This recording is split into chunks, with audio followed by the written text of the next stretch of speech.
75 वर्ष अधिकार, कर्तव्य और प्रगति की यात्रा पर अपने विचार साझा करना चाहूंगी। संविधान किसी भी देश की रीढ़ होता है, परंतु भारत के संविधान केवल कागजों पे सिमटा कानून नहीं, बल्कि एक जीवंत दस्तावेज है। यह वह शक्ति है जिसने स्वतंत्रता के बाद हमें स्थिरता, प्रगति और विकास के मार्ग पर अग्रसर किया। इन 75 वर्षों की यात्रा में यह हमारे सपनों, हमारी आकांक्षा और हमारे संघर्षों का प्रतीक बन गया है। 1947 में भारत केवल एक स्वतंत्र राष्ट्र नहीं बना, बल्कि एक नए विचार, नए लोकतंत्र और एक नए दृष्टिकोण की नींव भी रखी गई।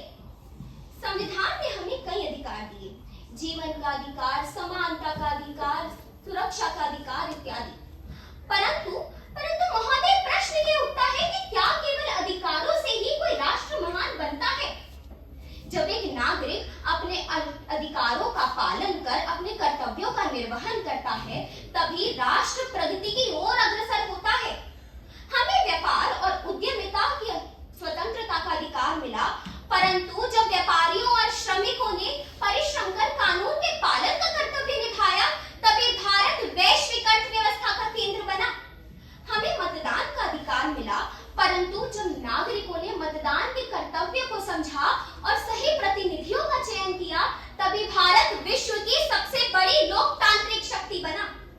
हमें शिक्षा का अधिकार मिला, परंतु जब शिक्षकों ने ज्ञान के प्रसार को अपना कर्तव्य समझा और वैज्ञानिकों ने अनुसंधान के प्रति अपना समर्पण दिखाया, तभी चंद्रयान 3 और मंगलयान जैसे अभियान सफल हुए।